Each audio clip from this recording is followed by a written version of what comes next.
All right. Welcome back to another episode and live stream and podcast of the USL show, where this week we are going to be talking about obviously the USL, where announcements are made up and the expansions don't matter. Um, is it going to be New Orleans? Is it going to be possibly One Knox? It is One Knox. They already spilled the beans. Way to go, admin. And is it going to be someone else? Someone already said the Cosmos. So, we'll see. Will they be back from the dead? Probably not, but we'll see.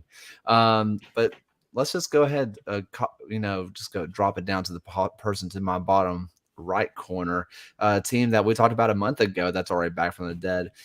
Sir Hammerhead himself, Ryan. How you doing?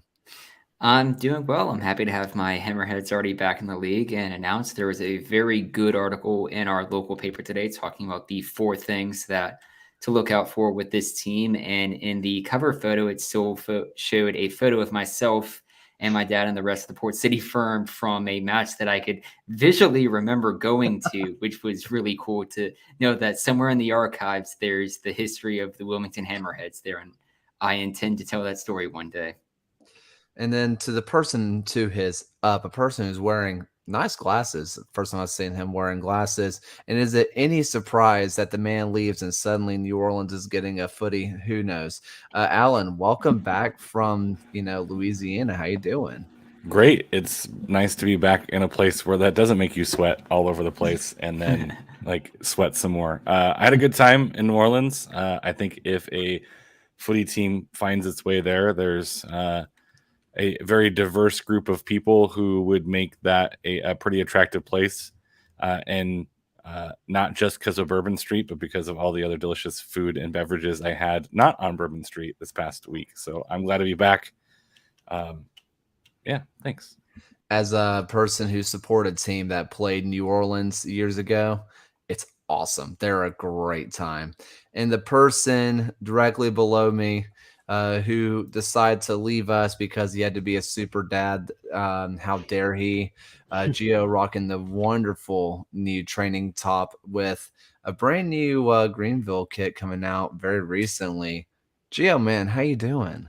I'm good, man. I've missed you guys. Missed talking soccer with all of you. We family got COVID. Poor little 8-month-old baby was sick, and he's still recovering, but doing much better.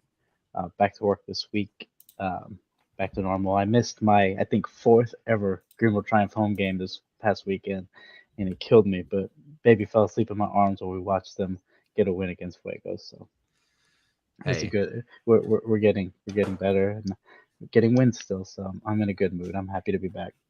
I do want to. You mentioned Fuego. They released an incredible uh, graphic about the Fire and Ice Cup, about the first edition of the Fire and Mhm. Ice Cup, because apparently the one that happened before did not happen. So whatever memory you have of the match that definitely happened before, that they definitely are trying to make you forget about, did not happen. Don't worry about it.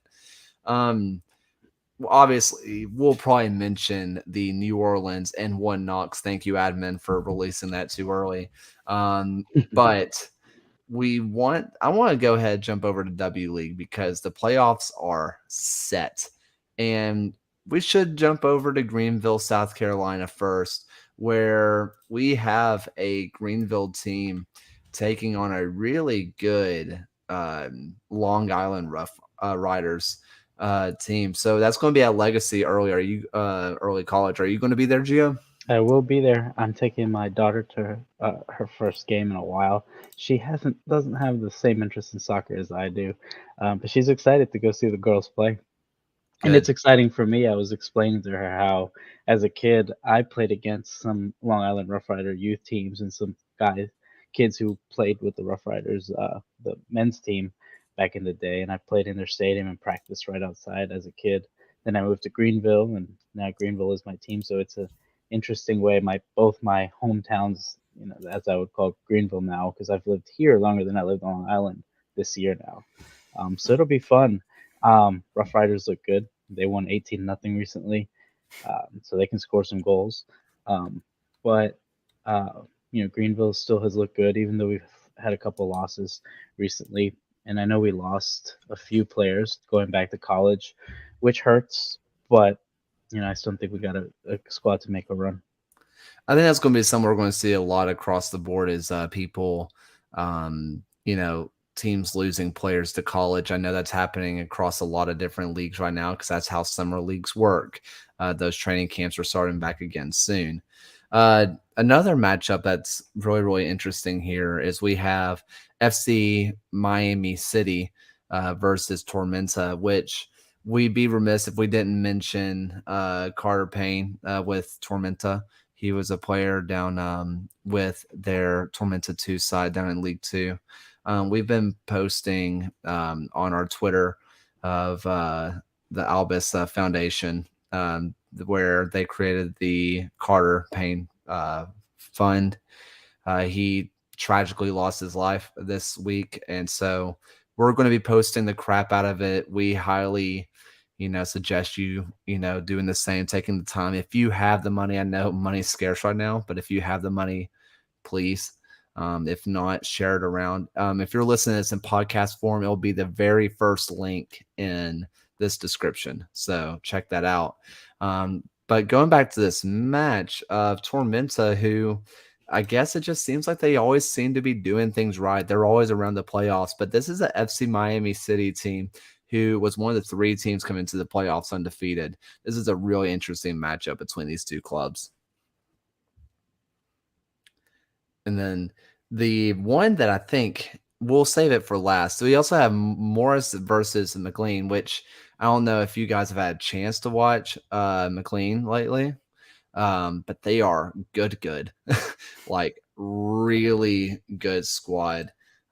Very impressed with what they're doing. But these brackets were predetermined from my understanding that this division will face this division. They didn't do it off of necessarily by seeding, in which they probably had the worst possible outcome, which was undefeated Aurora are going against the undefeated Indy 11 with 2 of the 2 most, well-attended teams in all of the W League, and they are facing off immediately in the quarterfinals. What do you guys think about that?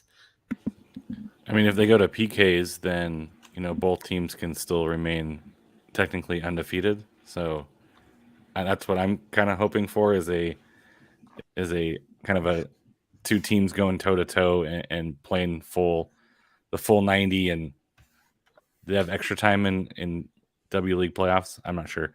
I would assume so. I would assume so. So I would like to see this one go the distance. So this is also like I'm rooting for them because they have one of the best badges as well. Like I'd like to see Indy. them, and I'd like to see I'd like to see the 2 best crests make it to the end, which is the 2 from the bottom part of the bracket, in Greenville and Aurora face off against each other, because I think those are the 2 best looking badges. And I'm picking like this is an NCAA bracket. I mean, you have to be looking at it. I mean, if you're the league right now, this sounds, I guess, kind of bad. But if you're talking about wanting to grow something and promote the crap out of it, Aurora has to be the team that you have to be rooting for to go all the way. They're selling out almost every single match. They are looking good while doing it. Oh, and also Sarah Fuller is their starting goalkeeper. That is a storyline. That is instant clicks that gets people to click on your live stream. That's huge for the league. It sucks I don't have Indy on the other side, because I would have loved to see a semifinal between Indy and Greenville. That would have been incredible to watch. If we could have gotten maybe, FC Miami City going off, and in the semifinals, we have 2 teams running each other's season on a perfect season to make it to the finals.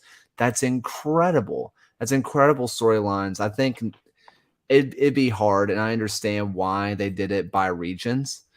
But next year, if we could have more of a seed-based tournament, we could have so many incredible storylines on our hands, especially with 3 undefeated teams in the mix. But did Ryan or anybody else, do y'all have any thoughts on the playoffs at hand? Have to imagine the winner of that Minnesota Indy 11 game is going to have the inside track to the final.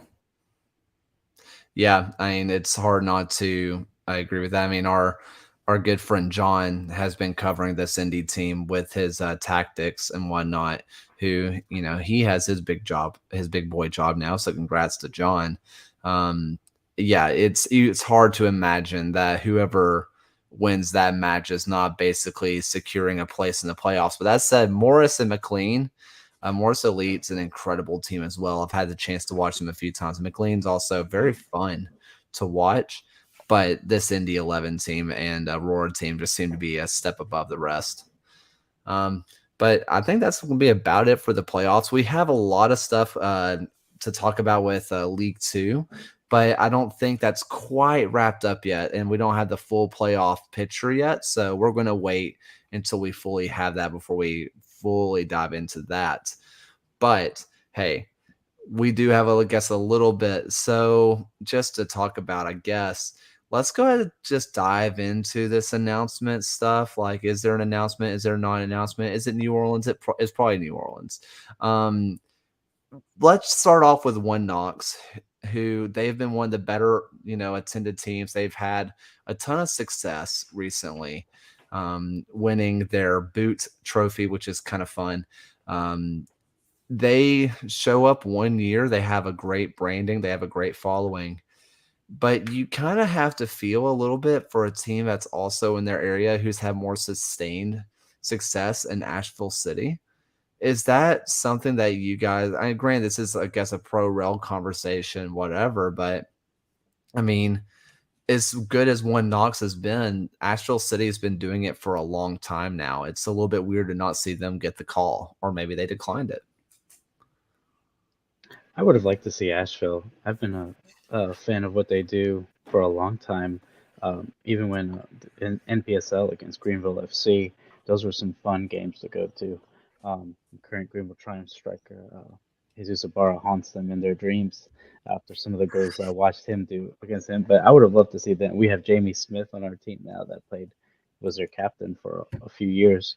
And I'm really surprised they haven't pushed as hard. There hasn't been many rumors about them actually doing it. Hopefully one day. That would be an awesome rivalry to have. I would love to go visit much more often. But hopefully one day. Yeah, I mean, I have to imagine Asheville eventually makes that push towards USL, given how successful they've been at NPSL and USL 2, that at some point they'll get the financial backing that they need to make the push into the league. And I think that's basically what it's down to with all of these expansion announcements. Of you see it within One Knox having financial backing, New Orleans potentially having that one. Even the recent with Hammerheads backing within Wilmington, it was down to either Winston-Salem or Wilmington from an earlier announcement today, that it's down to what markets the league and the ownership groups think they can do the best in, and if there's an ownership group willing to take a chance on that market. Go ahead, Alan. I was going to say, I think some of it also just boils down to who's got the Benjamins and who's willing to put up the money. I mean, we see this with MLS, with some of these cities that you're questioning whether or not they can actually pull through. I mean, Austin's been a pretty decent example of being able to be pretty successful. But they had that USL side that was trying to prove that soccer can exist in Austin, and they were supposed to move up. But then, someone else who was a little bit more powerful and had a little bit more money came in and swooped at Austin. So I just think some of the times it boils down to money. I think that's been a question in San Diego, and the owner in San Diego said, well, if San Diego wants an MLS team, it's not going to be me because I don't have $1 billion. And so I think, the ownership group having a financially sound organization with an owner that's willing to put up the money in order to move up, I think is something to consider. And not that Asheville hasn't been doing a great job. It's maybe there just isn't someone there who is either going to take that ownership up with that dollar amount, or just like, hey, we're happy running the organization we have now. We're really successful at this level. and we're going to keep doing it. And I don't think there's anything wrong with an ownership group saying we're going to maximize our USL League 2. Just the same thing on the different levels, right? If there's a USL League 1 team that's really killing it and that just doesn't want to move up, it's like we're comfortable here. We understand the financials. We can run a good team. We know who to scout, who to bring in. It behooves them to stay at that level, because I think that's also what benefits soccer in America as well, is that we know how to identify the talent. We know how to develop the talent at that level and then get them to the next level. So there's almost like a player pro rel more than a team pro rel. And maybe One Knox is just ready to take that and say, hey, we got some guys who have some cash to burn. And sometimes that's the difference.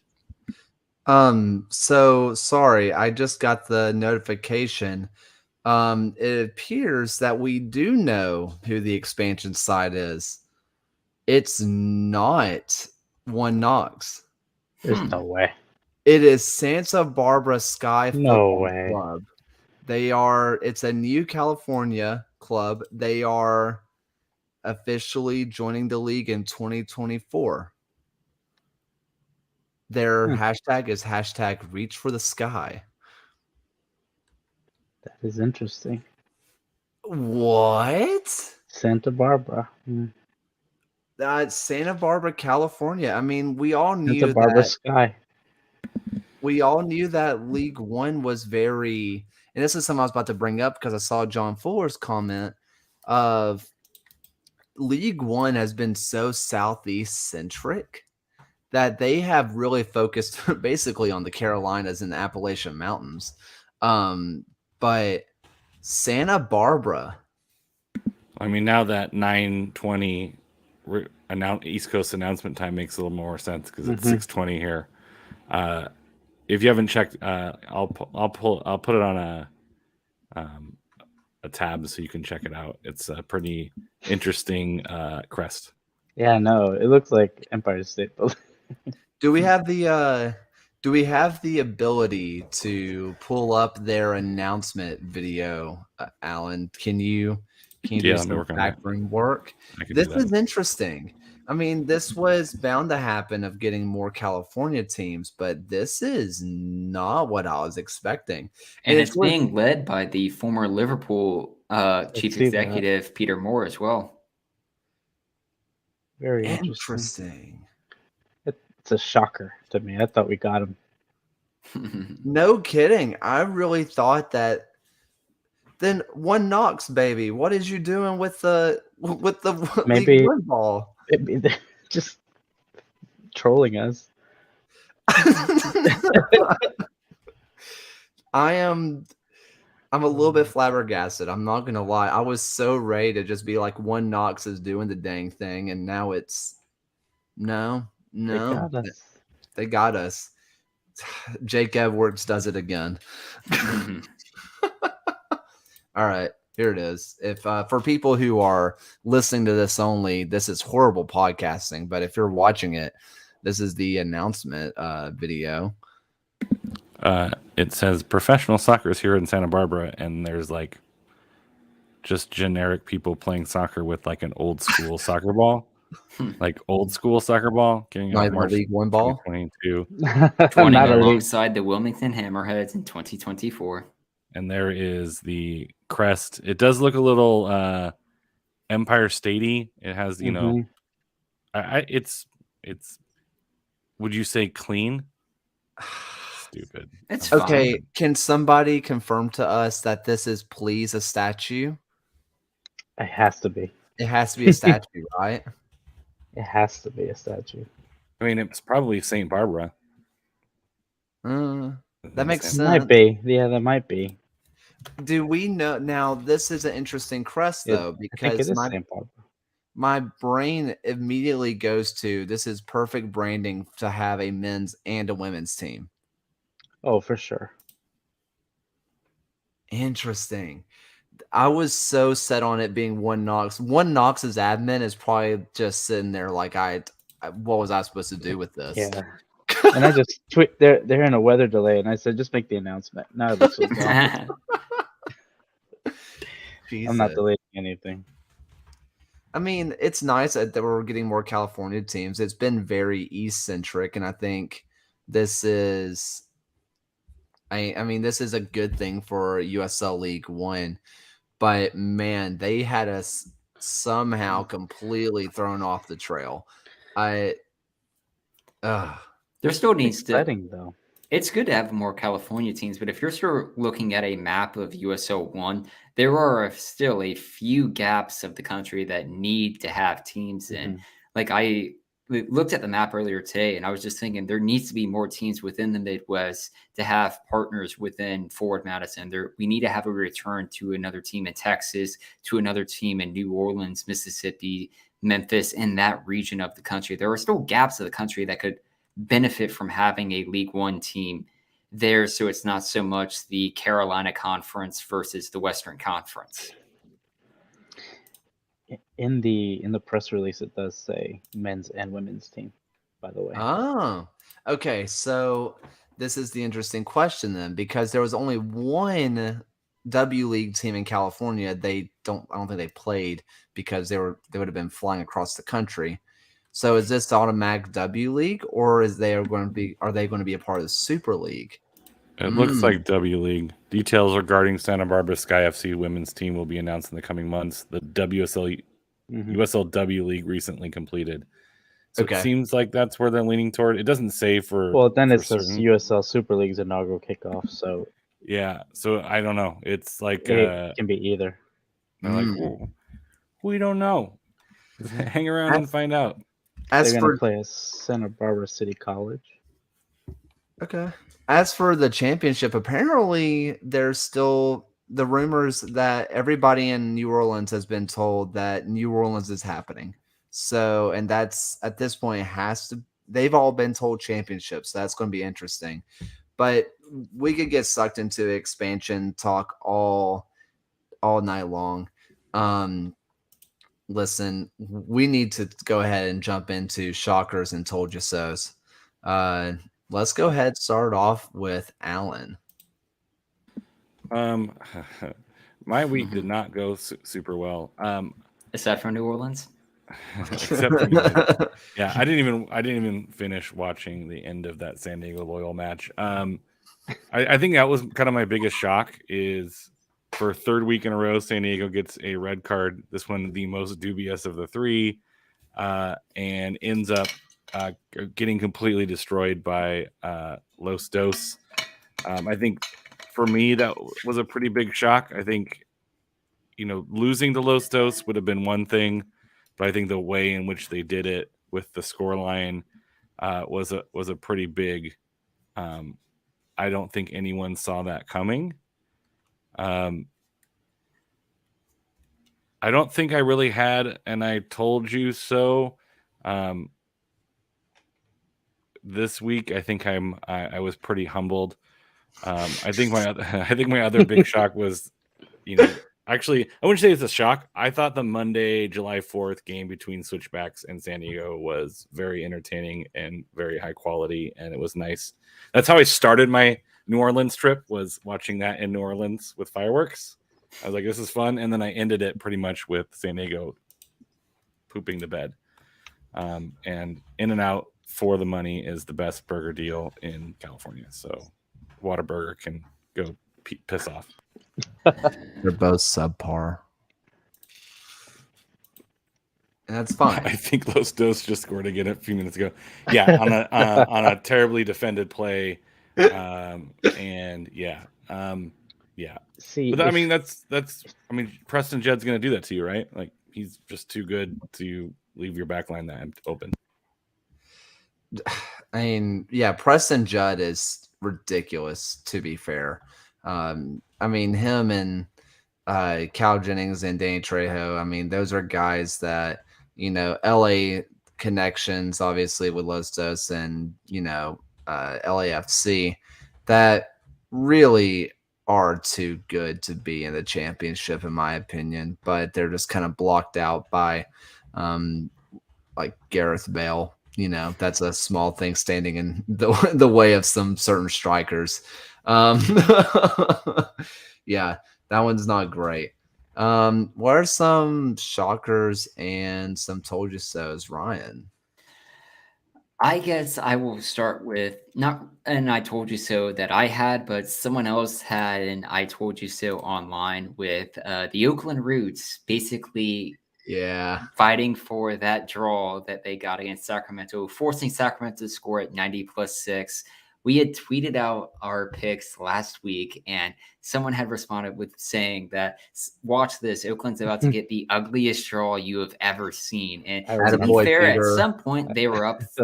At some point, they were up 3-2, and it looked like a decent enough win. But Sacramento rescued the draw in extra time, and that was a game that Alan and myself had picked as locks of the past week, and it was just kind of more of an unfortunate outcome. But yeah, if I had to say just more of I told you so, it was just Memphis. They continue to get the job done, and Phoenix continues kind of just sliding down the table. If you toss in a red card to their last match, it's Memphis with a 3-1 win over a now very much in danger Phoenix Rising team, who the panic button needs to be found, it needs to be pressed, and it needs to be action upon. It's not going to be pressed for 2 years. Yeah. Yeah, I mean, hey, good on you, Peter, for calling us out. And, hey, I guess Phil is a genius all along. All it takes is, having to disappear from the USL show to be fully relieved of the USL show curse, I guess. All in jest. I mean, speaking of jest, please announce New Orleans. But I mean, yeah, I mean, for Phil, take care of the babies. Please take care of the baby. Yeah, that one was a bit of a shock to me as well. That one was definitely an interesting watch. If you're Oakland, you have to be sitting there thinking, well, we should have won that. In a vacuum, it's a win because points against Sacramento is good if you're Oakland, but also in the fashion that it happened, it's a loss, Yeah, Oakland needs to move some of those draws to wins. They have double. They're only team with double-digit withdraws. Like, they've also played like 17 more matches than everybody else, though. it's true, but like, who's the next closest? Like with 6. El Paso has also played 21 games, and they do have 6 draws alongside Orange County, Detroit, and the Miami FC and Tampa Bay. Yeah, so that's like the next closest team. And Colorado Springs still has yet to get a draw. Really? That's impressive. That is actually really impressive. Gio, shocks, and I told you so's. Quick question. Can we lock draws? That's something we haven't done before because at this point, I thought about it earlier, and then I was like, no, I'm just going to pick a win. But my shock was Tormenta actually winning a game at home, which shouldn't be a shock for most games, but for them, scoring 2 goals against a decent Chattanooga Red Wolves side is pretty good. And if maybe they're getting it together, I think Sterling came back, and maybe their defense decided to show up today. The field was ugly, so it was an ugly game. I know we had a lot of rain delays over the weekend. But I'm glad they finally got a first win in front of the 5 fans that they have there. And Greenville. God dang it. Greenville beating Central Valley. I hate that I missed it, but I enjoyed watching it at home. I made the baby cry, screaming yes when Benton Evans scored. That's all I said. Yeah, yes, and then he cried. But it was a good win at home, and we've been playing well. I know a lot of people talked about the panic button the first few weeks of the season. Now, going almost at the halfway point, we're leading the league going into a big game against Richmond and Tormenta tomorrow, actually. So, we've been playing well, and I think we're going to start seeing who the real contenders are pretty soon. I know Union Omaha still has a few games in hand, talking about teams who draw, but a lot like Oakland. Union Omaha has a few games in hand, but they have the most draws in the league currently, and they're not really making up points. It's not helping them. I know they have that real good run, in the Open Cup, but that's over now, and they need to start getting some wins. As they're not playing well at home, um, you know, and they're not getting many points away. So we'll see how that goes going into a big game in Greenville in 2 weeks. And we do no longer have the rumors of John Harkes to DC United. it's since the over. DC United job has been Walk-in filled. 90. It's over. No more of that. I've been telling him to stop. Wayne Rooney is official, and John Harkes is staying. I think he loves it here. I really do. Well, I've seen him play before. He's as a DC United player, and he seemed to really enjoy it. Now, here's what I want, and sorry, Gio, but it'd be really funny to see Landon Donovan and John Harkes having to fight it out for San Jose. That would be even more shocking than One Knox not being the. I think the chances of that are the same. If you saw San Jose's goal against an equally bad Chicago team a few weeks ago, with the post, you would not want to go anywhere close to either team. Oh man, honestly, my told you fighting. My told you so of the week actually goes to one of the same that you said that was a shock. Yeah, I mean, I thought that Tormenta was going to get this win. It just felt like they finally had to get the monkey off the back, and it had to be the Sad Boys. It had to be the Sad Wolves, didn't it? You know, they flew too high and they got too close to the sun. Although they did just have a new signing today from a guy, I think from Uruguay, who, I mean, if your bio just says professional baller, I believe that you're going to score at least 100 goals. I saw he was signed, and I clicked on his Twitter profile just to see who he was, and he follows me. And I was like, I don't even know who you are until today. But I thought that was pretty funny. Maybe Greenville talked to him at some point. Who knows? But it'll be interesting. Man, as for my shock, of course, I'm going to go talk about Legion, but getting that 3-3 draw after being up 2-0 and then 3-2, blowing 2 leads against Atlanta United. I know it caused some controversy after I tweeted from the USL show account, but honestly, I really mean this. As of recently, Atlanta really does have a good offense. I know that at the beginning of the year they were bad, but you also have to look at their first team with having 18 of their 36 players that have played for the first team. 18 have sustained long-term injuries. Their offense was being poached left and right. Now they're starting to get more of a consistent lineup week in, week out. And Traeger is the truth. That guy is ridiculous. That's still no still no reason that Legion should be blowing a 2-0 lead and a 3-2 lead. It was awful to be there in attendance for. That said, the people at Atlanta United too, their front office working with them was awesome. They were incredibly professional, and also the support that Atlanta United too has is sneaky good. They actually have a pretty good following for it too. Even for just a normal team, they have good fans. So shout out if your team in the championship does not have as good of a following as Atlanta United too. Good luck, because I mean they had a good one, and that's a 2 team. So next year, yeah, it's unfortunate. That's what I gotta say. They would be one of the decent ones, but yeah, go join Huntsville.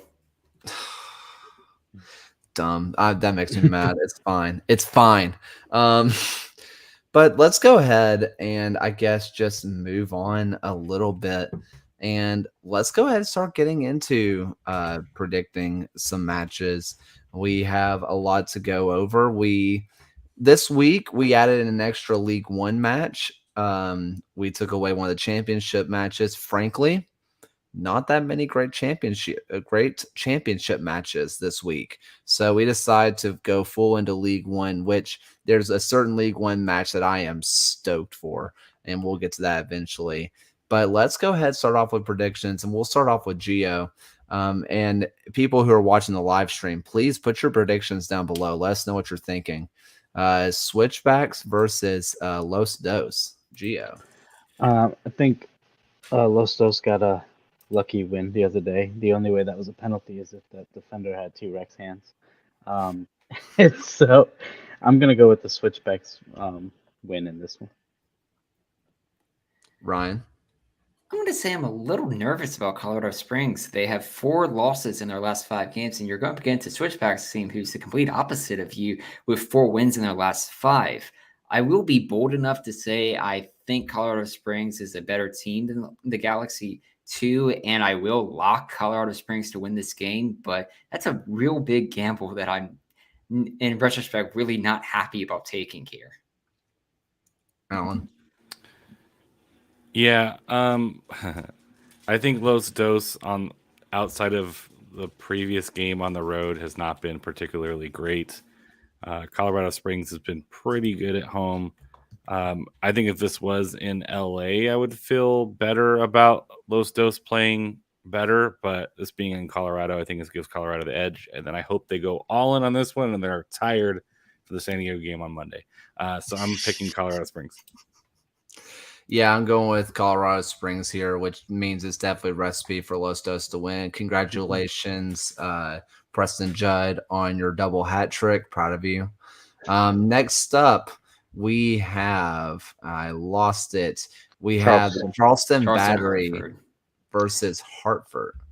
So I really did want to lock this also because Charleston really does not look good at all, and Hartford, and I think they're a decent team. They're a sneaky good team.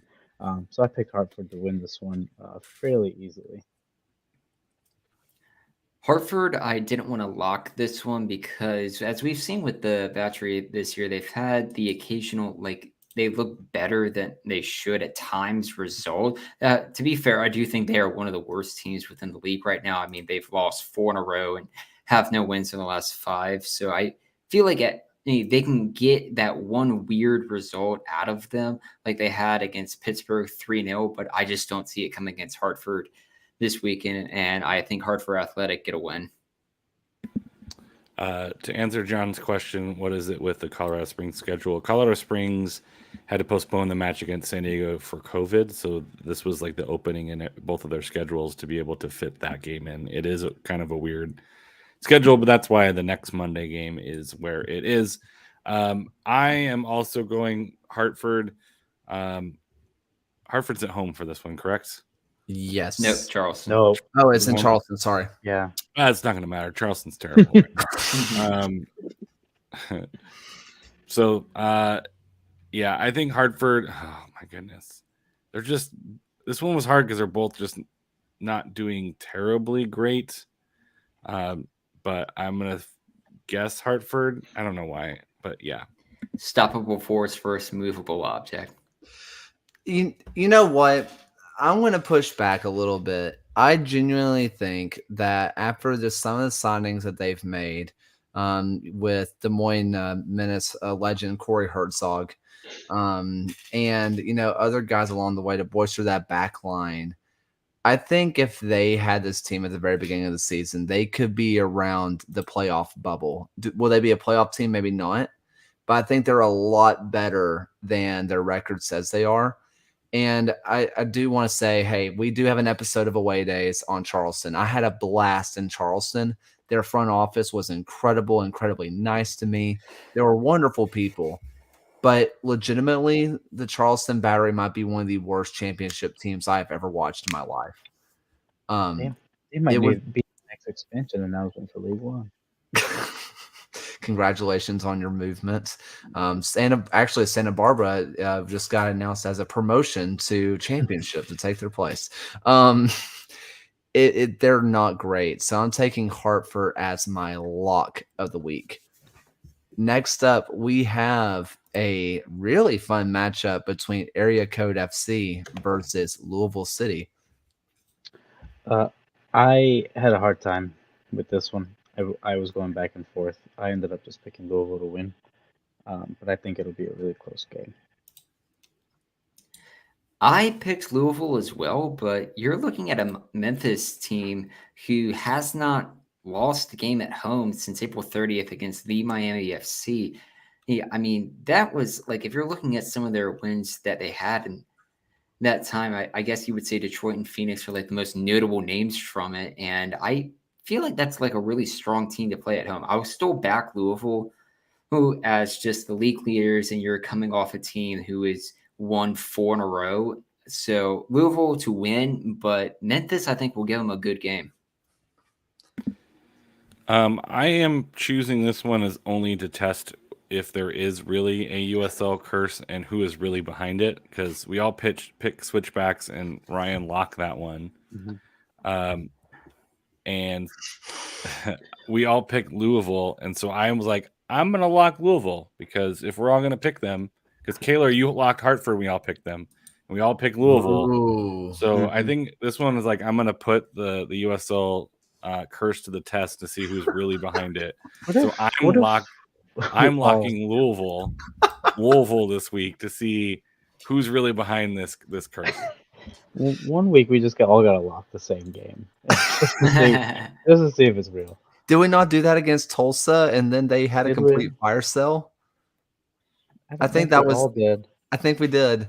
The only week we locked, all of us except for Phil locked a game was week 13 when we all locked Phoenix and they lost to Birmingham. So thanks a lot, Taylor. We do great, guys. Yeah, to me, I said this is a Louisville win, but also 901's a really good team at home, like Ryan said. And I believe last year Louisville did not get a single win at Memphis, if I remember correctly. I know they lost their last matchup in Memphis. So this is a time for Louisville to get some revenge, but also Memphis has a lot of confidence playing against a really good Louisville City side. So this should be an interesting matchup for sure. Next up, we have New Mexico versus which kit season, by the way. Oh my God, so good. Wow, how about that?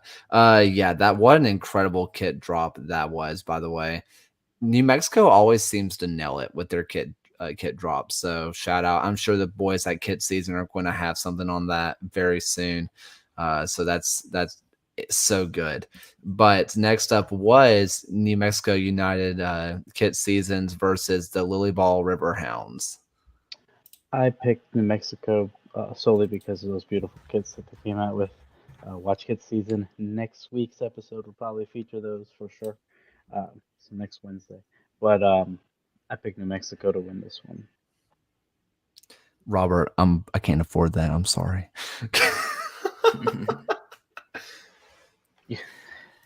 This is an interesting one to me. Pittsburgh this season, when they've played Western Conference teams, they haven't been the best. They've had 1-0 losses to Las Vegas and a 1-0 loss to RGV.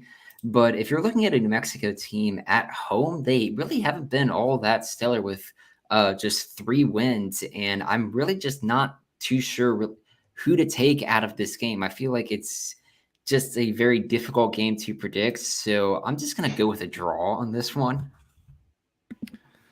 Yeah, I think New Mexico has the second worst home points per game record right now. And the only one that's worse than that is Monterey Bay. And that's they've both played 7 games. Monterey Bay is 7 points, New Mexico 9 points. So yeah, this one was this one looks like it's gonna be like, oh, New Mexico, they're playing at home, and it's like, yeah, but playing at home hasn't really been a salve for them. So I am gonna ride my luck with Lily Ball. Goes on the road, although their road record isn't great either. I should have probably picked a draw on this one, but I went with Pittsburgh.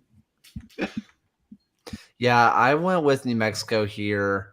I know they're, like you mentioned, their road or their home record is not great, but I still just don't believe in Pittsburgh right now. I should because Bob Lilly, but despite recent results turning a little bit, I just don't. I don't believe yet. I think if they can get results here, I'll be closer to being a believer again. But until then, I still think New Mexico United is a legitimate title contender.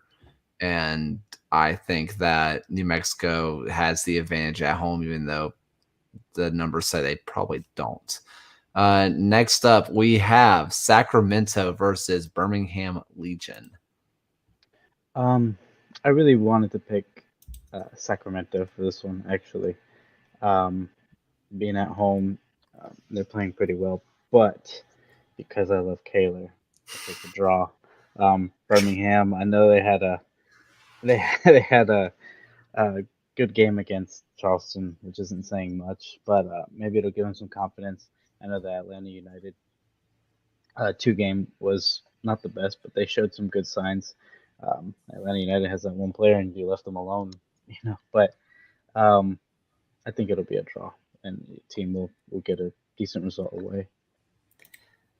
Yeah, I'm with Gio on this one. I think it's going to end up being a draw. We've mentioned that Sacramento has done well playing at home this year, still unbeaten. But if you're looking at Birmingham, especially over this past kind of road trip, this is their last of the road games, and they have scored a goal in every single one of the last of the games on this road trip. And the last time they were shut out was on the road was May 7th against Pittsburgh, and only Detroit has been the other team. I think they're going to have enough to be a frustrating team for Sacramento. And if you're a Republic, you really have to be kind of demoralized after a 3-3 game against a difficult Oakland Roots team coming off the backs of a 3-0 loss to Colorado Springs. So I think that really takes a lot of motivation to get up for this game, and it's going to end up being a draw.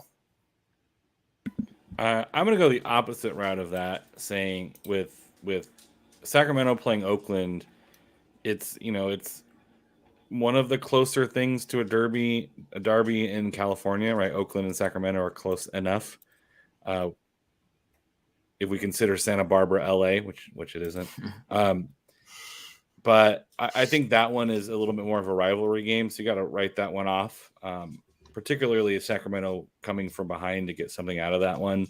I just think Sacramento home is a tough task for anybody. So I went with Sacramento here. If this was the other way around, I'm not sure I would have had as much faith, but I like Sacramento at home.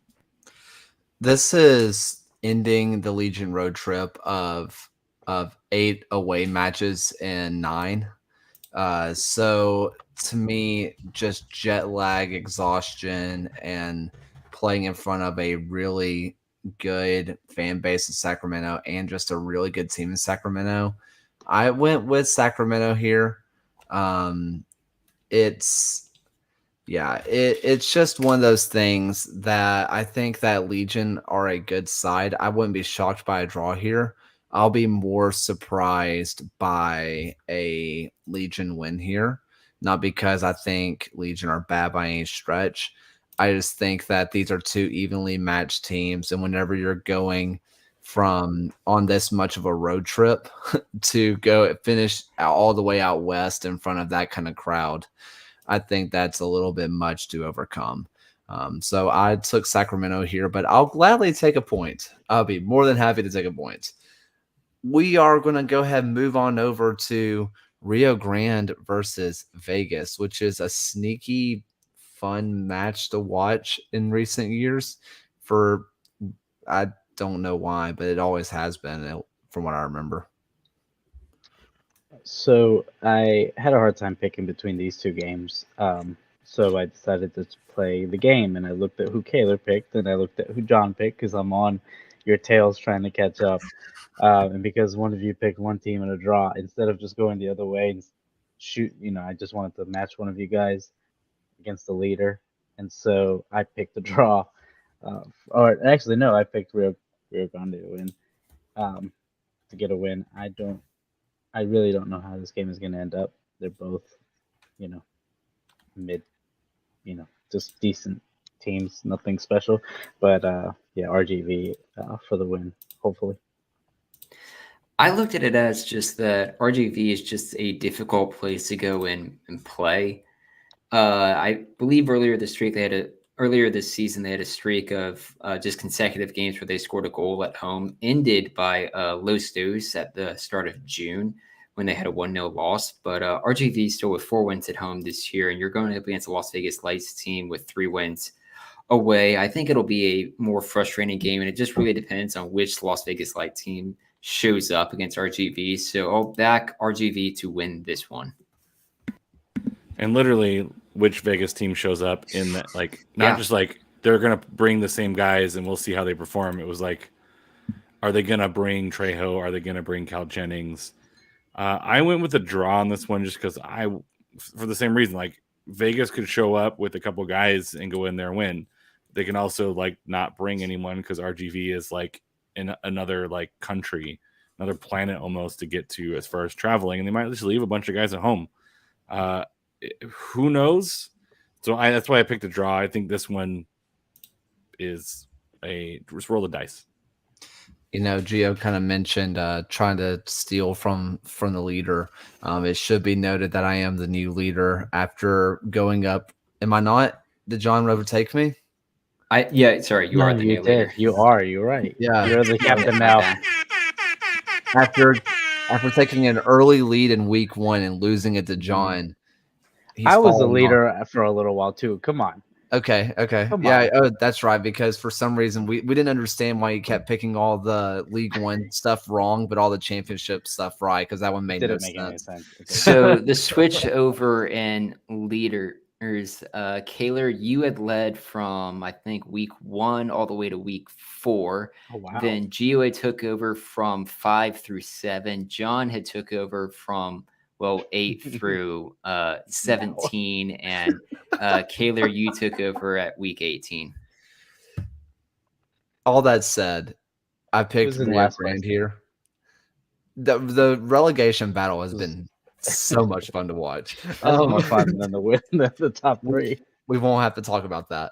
But it's the thing is that like Rio Grande, I picked Rio Grande here because it just feels like another week that either Cal Jennings or Danny Trejo gets called up to LAFC to fill out a bench for some reason. And probably just because, like Alan said, Rio Grande is, it's just another planet. You don't go down there and win. And I think that this is going to end up being somehow an all-time just weird match of it getting bogged down in the midfield, and Rio Grande gets a scrappy goal by, housing their way down the pitch and getting like a 1-0 win because that's what they do. So I picked Rio Grande. But let's go ahead and move over to the, I guess, a little bit more exciting match. Let's go over to League One, where we have Tormenta versus Greenville.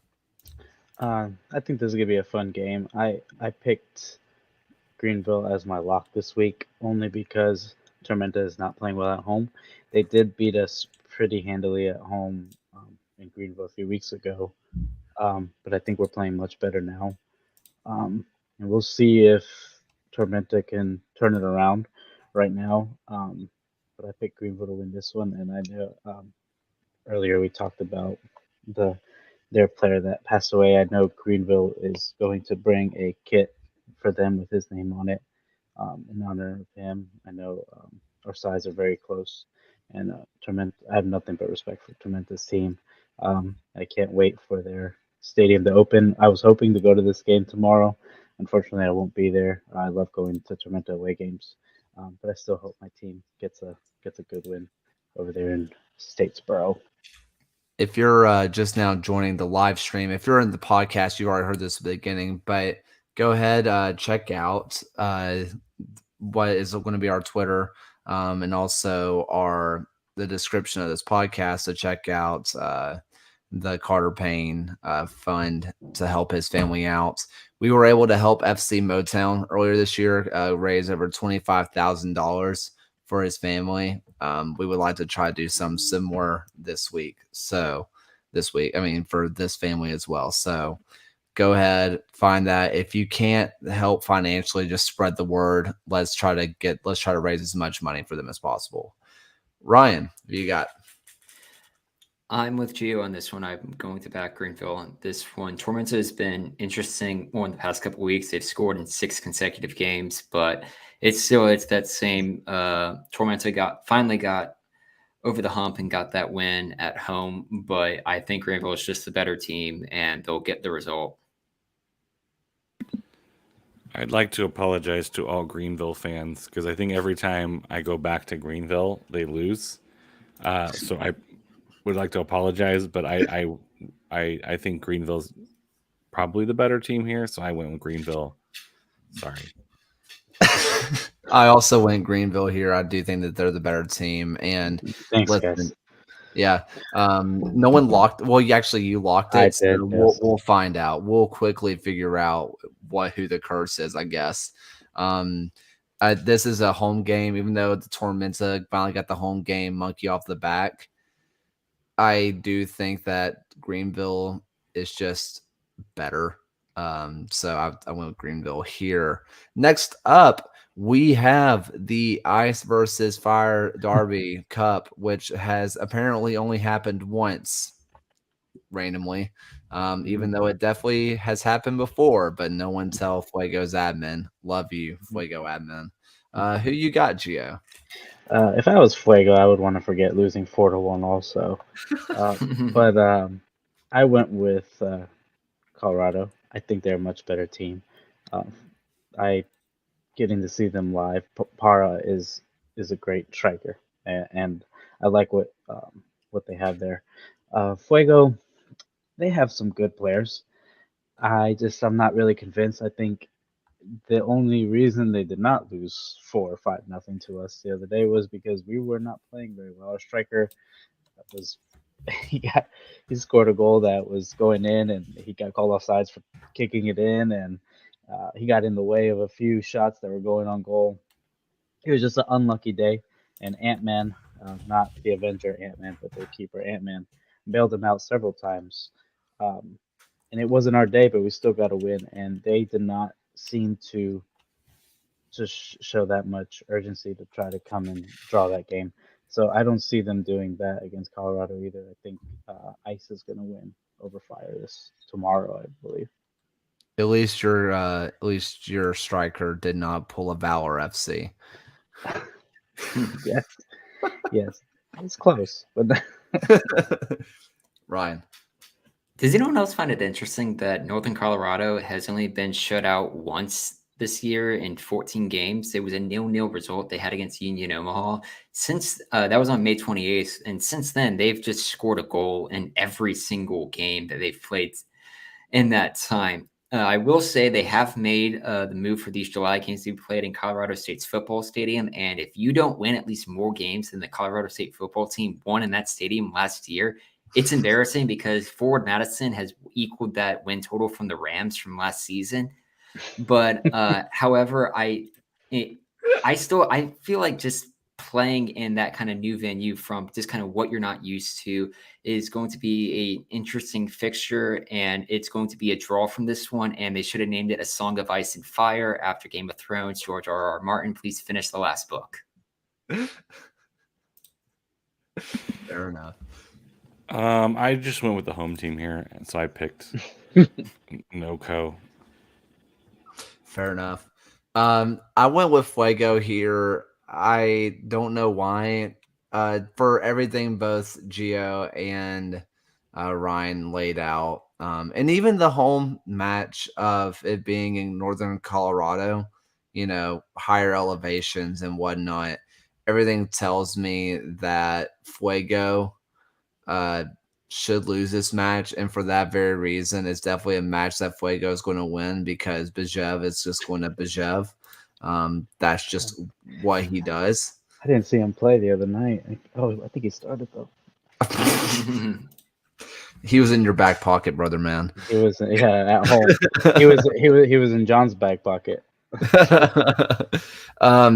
Next up is across all leagues. To me, is the match of the week, and that is the Richmond Kickers, who are at home, versus Greenville Triumph, a battle of, I think, pretty unanimously the two top teams in USL League One. I think this is going to be a really interesting game. I think they have one of the best offenses. Bolaños and Terzaghi are insanely good. All their midfields and strikers are dangerous. but we do have a good defense as we always have been. And Richmond, they're just a weird team. I like them and I rate them, but they one day they pull off some amazing wins and some days they just don't show up. Um, but saying that, I chose Greenville to get a win away. We've beat them away before, and I think in a big matchup, which will possibly be 1 versus 2, but by Saturday, especially if we win tomorrow, I think it'll be a really interesting matchup. But I think we'll sneak a win away and get ready for Omaha the weekend after that.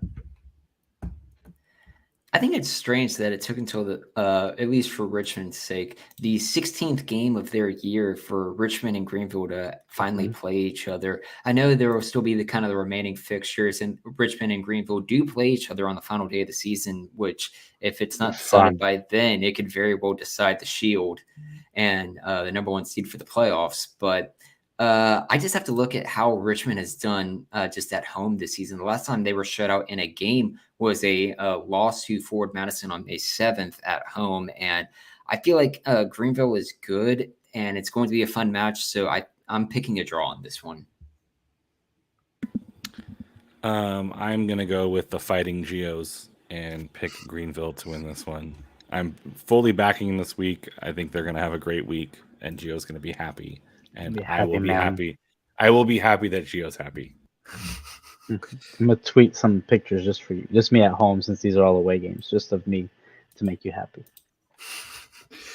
I went with Greenville here, but I wrote down Richmond a few times and I erased it, and then I wrote down Greenville and then I erased it and wrote down Richmond. This is one of those matchups that I kept going back and forth on because there's a reason that Richmond is in second in the table, and it's not for their away record. They are really good at home in front of, what's their supporters? Are they the Red Army? I think so. I believe so. Yeah, they are really, really good at home. And I said it before, I still think that newcomer of the year could still go to Sir Stephen Payne. I'm just going to keep riding that train. But I mean, this is a team that's really dangerous, but the more and more I see of Greenville, the more and more I believe in that they're going to be in the USL finals this year. They just look to be a step above the rest this year. Finally, we have a matchup of two teams that could be very exciting to watch or incredibly boring to watch. Now, I'm going to watch it, but I don't know which one it's going to be. And it's going to be Chattanooga Red Wolves versus North Carolina FC. I had a hard time with this one because we were talking about, I think, Colorado scoring in almost all their games. North Carolina FC has scored in every single one of their games. But Chattanooga has been playing very well lately, pulling off results. I rate them a little bit higher than North Carolina. I think North Carolina has made strides to be a much better team than they have last season, and they picked up Shaq Adams from the terrible Charleston Battery, which is definitely going to help them out. But I still think Chattanooga is going to pull off a win. Yeah, I'm backing Chattanooga to win as well. If you're looking at NCFC away from home, they haven't won a game away from home since May 7th against FC Tucson, and then they won the first game away from home against Tormenta, a Tormenta team who is already aforementioned not so great at home. And I feel like that just kind of plays into it, that Chattanooga just gets another result, and a win for them would move them back above the playoff line. I wanted to return to the roots of the USL show and pick a crest with mountains and coyote and animals. I also probably was leaning more toward the home team being a little bit more successful in this one as well. So I picked Chattanooga. So this one was a weird one for me. I think that Chattanooga is going to get the win here, but I kept flipping back and forth because Chattanooga recently has been kind of leaky on their defensive left side. I think that kind of left side has been a little bit shaky for them. and North Carolina has a pretty good right winger of Jaden Cervania, who very talented player, Puerto Rican international at age of like 20.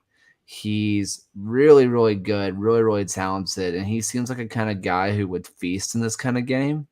But he's also very hit or miss recently for North Carolina. And this just feels like a match where Chattanooga is playing at home that maybe it won't travel. And I don't know why, but I feel like that might be the case. And I picked Chattanooga. But that's all of our predictions this week. Like I said, we had 10. We dropped a USL championship one because, quite frankly, some of the matches are kind of boring, at least boring to talk about. And then League One just has some absolute bangers this week. So that's this week's predictions. Any final thoughts on any of the predictions or the week that will be from you guys? I'm excited. Big week in Greenville. Get Liberty tomorrow. I'm gonna be having the Triumph game on my phone while I'm at the Liberty game. But that'll be fun, and then maybe we'll match up with Tormenta in the playoffs for the W League. We'll see. But it's an exciting week, and I'm happy that family's getting healthy, and I'll be back out there enjoying some soccer. Beautiful. I was just gonna wish Austin Guerrero best wishes as he embarks on whatever new journey his soccer career takes. San Diego announced they mutually parted ways. He was kind of he took over Trey Muse after Trey Muse's injury last year. Was pretty successful. Went into this year, wasn't really getting any minutes. So just want to wish him the best of luck. All right. Well, I think that's going to be about it for soccer stuff. So let's go ahead do some last rounds. Robert, we are trying desperately to get people to do San Antonio away days. Also, people in Omaha, please understand, unless someone flies one of us out there, we need one of y'all to get in touch with us. We want to show off Omaha, but we can't afford that. At least I can't. So fly one of us. But go check out the Charleston Battery away days. It was a lot of fun to film. So that should be fun. New kit season comes out tomorrow, so that should be a ton of fun as well. Like I said, the Carter Payne links will be everywhere on socials and should be the very first thing in this description. All that said, that's the last bit of the little admin work. Alan, what are some final thoughts you got for us? I don't really have a ton. Explore your city. I think there's a lot of fun things that people wait for. What are those people called? Tourists to come in and check it out. But I encourage you guys, if you haven't been a tourist in your own city, go check it out because I'm sure there's some fun places and local businesses that you can be checking out and being a tourist in your own city. So that's my random kind of thought. Ryan? I turned 24 years old today, and Happy birthday! Thank you. It feels strange to have been alive for 24 years, and just happy to have celebrated the day. That's awesome. I have to head over to watch the Greenville against the Hammerheads. Absolutely, 2024. That'll be fun. We'll celebrate your 26th birthday together.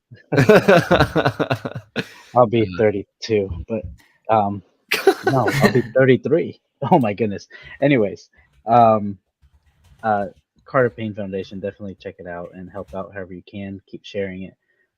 Tormenta has if I was not a Greenville fan, I would be a Tormenta fan. I'll just put that out there. Just a class organization.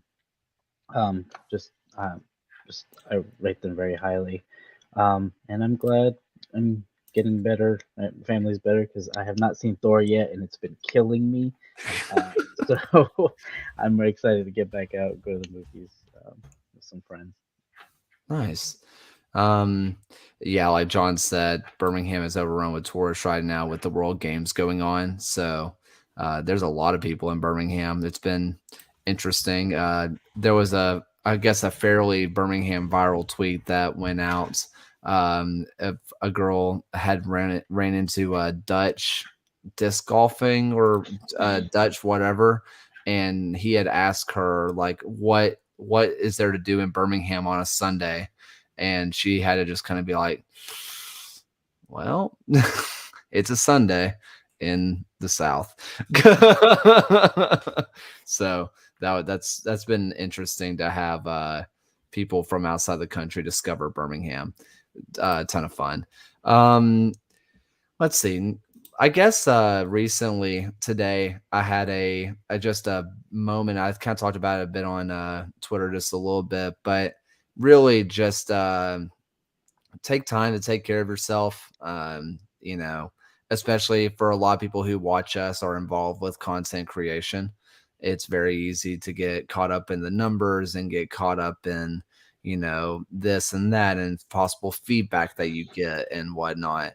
It's really easy to get caught up in that, and try not to. It's really easy to. And if you need to take some time, that's totally fine as well. I think I've been doing pieces recently. I thought about this earlier, and I have been doing orchestra and opera. So I'm going to do it a little bit different. I'm going to go over to wind band, and I'm going to go with David Maslanka's "Give Us This Day." That one's a certified heater. Everybody talks about the second half of it, the second movement. I think the first movement is just pure, just like if you want to lift weights to it, definitely could. It's incredible.